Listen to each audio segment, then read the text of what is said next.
What do you think of day one with Kenny Atkinson? Did it feel like Brooklyn again? Absolutely. There's definitely some drills that he still runs from Brooklyn. The same energy, high intensity, making sure that we learn every facet of basketball. What are those drills? Closeout drills. We have 4 stations of straight defense, 5-minute stations at each. Script, that's a big thing that he was doing, and yeah, he definitely brought that back. He was mentioning defense, and so many people look at Kenny, I think, as more of an offensive-minded coach. Right.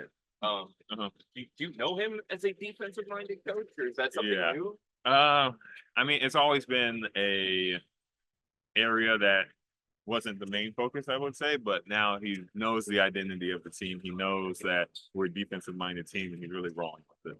Do you like that he's sticking with that as your identity? Yeah, I mean, I don't know how it is being a head coach coming into somewhere, but I just feel like you can't come in and change the team's identity, especially when over the summer we've been talking about how much we kept everybody.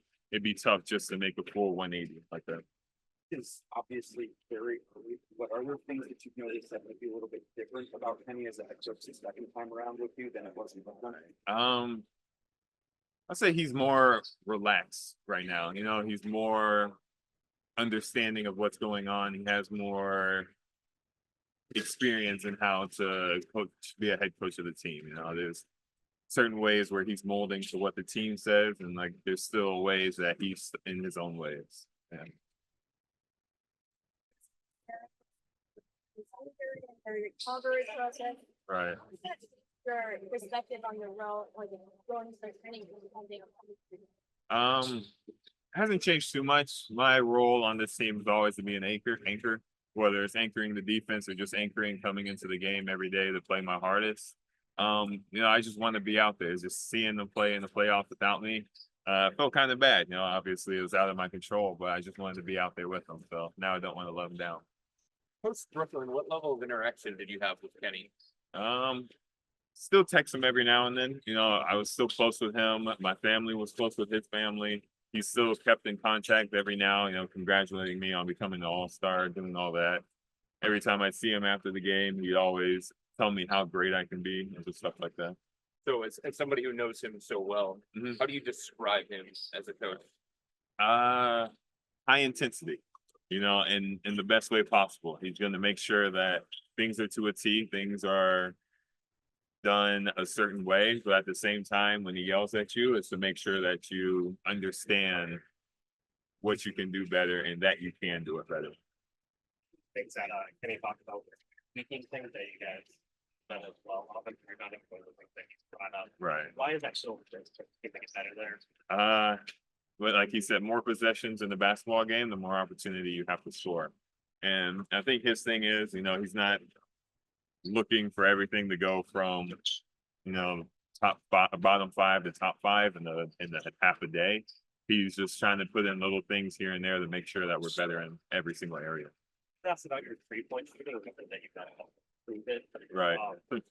What do you have any response to that? I just need time to prove it. You know, my game has never been to be out there shooting threes. So my thing is just trying to get comfortable out there. Prove it in preseason or behind the scenes here at training? Let's do preseason. I can make him in shoot around, but you gotta make him in the game. How do you think that Evan functioning towards a lot. He was doing it at the end of practice where we had him handling in the pick and roll and having somebody else set the ball screen. And it just opened up the floor so much.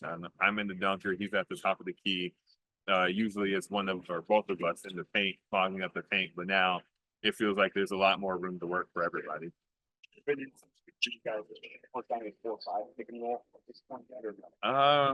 No, not yet. But I know every time I'm willing to set it. You know, that's my favorite play. You can ask anybody.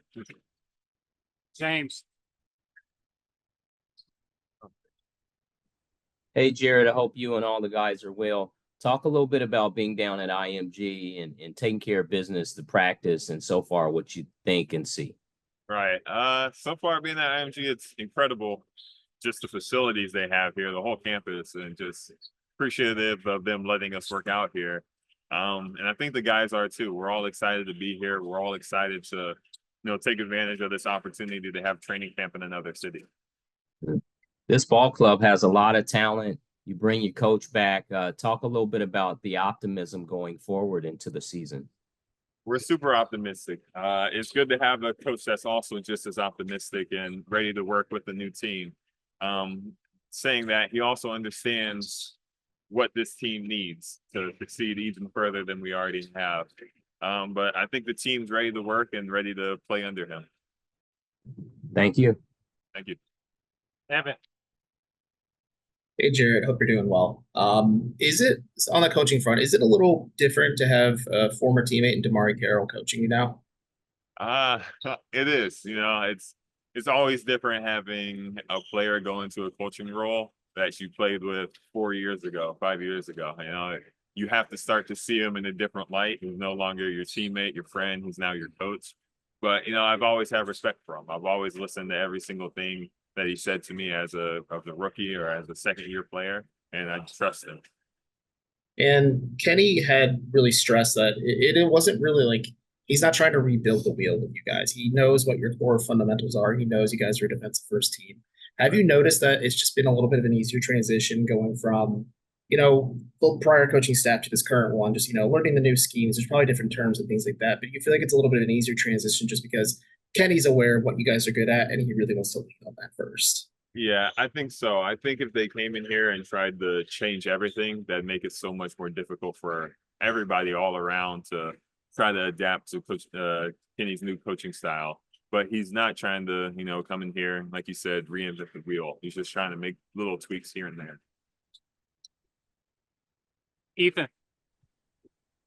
Hey, Kenny Atkinson talked a little bit about how important it is to get out with the rebounds and grow that aspect of everybody's game. How important did you see that for your guys' success, especially during that long stretch of victories last season? Right. It worked for us, having it was 4 shooters, and I think talking about the 19 games, won all those games. Everybody was just running. Everybody was running to the corner. Everybody was playing faster.